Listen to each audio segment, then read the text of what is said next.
Ramayana and Mahabharatas are considered as itihasas. Now, what is the meaning of the word itihasa? Iti, thus, ha, indeed, asa, was. Thus, indeed, it was. That means history. Itihasa is not a mere story. It is the oral history of our civilization. Therefore, even though one may write historical novels about it, one cannot compromise with the basic history. And if it is history, which are the books that one is going to refer to? Obviously, if it is Ramayana, it has to be Valmiki. And if it is a Mahabharata, it has to be the one written by Vyasa, helped by students, which makes about 1 lakh verses for the Mahabharata and about 24,000 verses for the Ramayana. Why do I emphasize on this? Because after all, when you heard the story from your grandparents, they didn't consult Valmiki's Ramayana or Vyasa's Mahabharata when they told the story. Probably they never read it, which is true, and that is how stories are passed down. But once you want to write, you want to comment, whether it is sociological, historical, philosophical, spiritual, comment on these two texts, then you have a responsibility to refer to the original. Otherwise, you are distorting history in the name of creativity. Like, for example, I read this book. It is called Asura. The aim of that book seems to be telling the story from Ravana's standpoint, which is fine. You can have the historical perspective from Ravana's standpoint. And the author has tried his best to praise Ravana and put down Rama.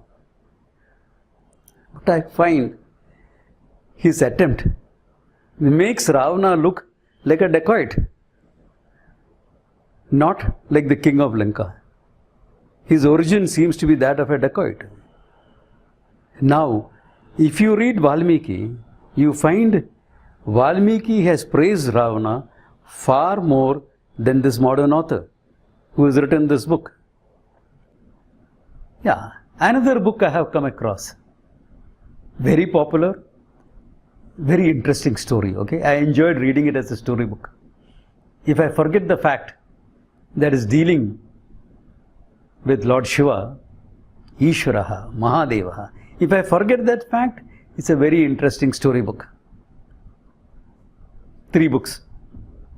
And if it is not, if you are writing about Shiva, it's pathetic. The author has got no knowledge of history, religion or culture. He presents Shiva as a refugee to India from Tibet. It's pathetic. And he talks about Shiva getting the name Nilakanta, which is actually because of swallowing a poison, Hala. He talks about that as a result of some medical treatment, herbal treatment. These are all pathetic. And he talks about Shiva destroying 3 cities just because in one of the cities his wife was killed. All this is not about Shiva. I think the author should put a disclaimer in the front that it has got nothing to do with any historical book or mythology, because it's really pathetically presented. Similarly, in the Ramayana, this great writer has written a series of books on the Ramayana, where he calls Dasharatha's veteran army as Purana Wafadar. Wafadar? I thought that was a Hindi term, a Urdu term. When did Urdu come into Sanskrit? When did Urdu come into the Ramayana? He has tried to capture the spirit, but he has got the facts all wrong. He calls Dasharatha's veteran army as Purana Wafadar. That's an Urdu term. When did it come into the Ramayana? Ramayana was far older.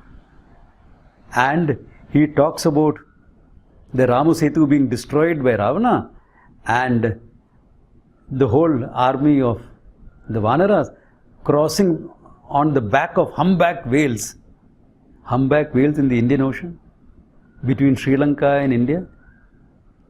You're getting history, geography, biology, everything wrong. What are you writing about? Yeah, again a disclaimer should be there. That's got nothing to do with the original. It's a good story, all right, fine. It's written well, it's a good writer. I appreciate all those things.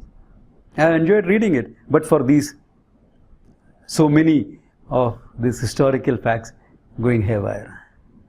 And he has also put, another writer puts Shiva's time as after Ramayana.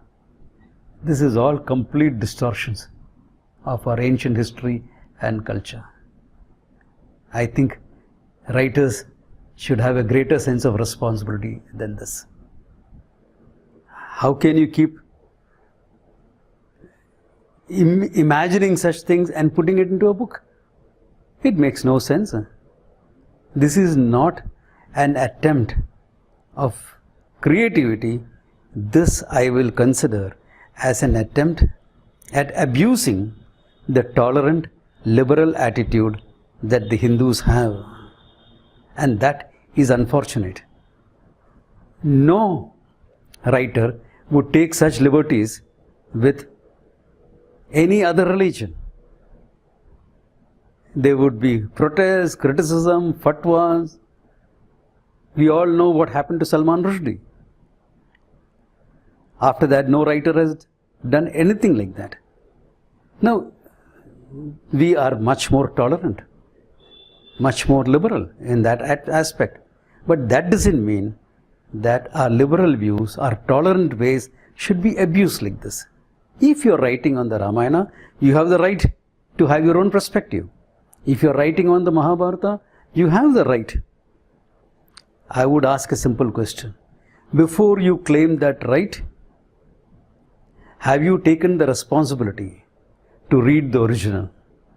Can you trace what you are saying to any verse in the original? If you can do that, then there is an intellectual debate. Otherwise, there is only an abuse of ancient traditions and ancient texts.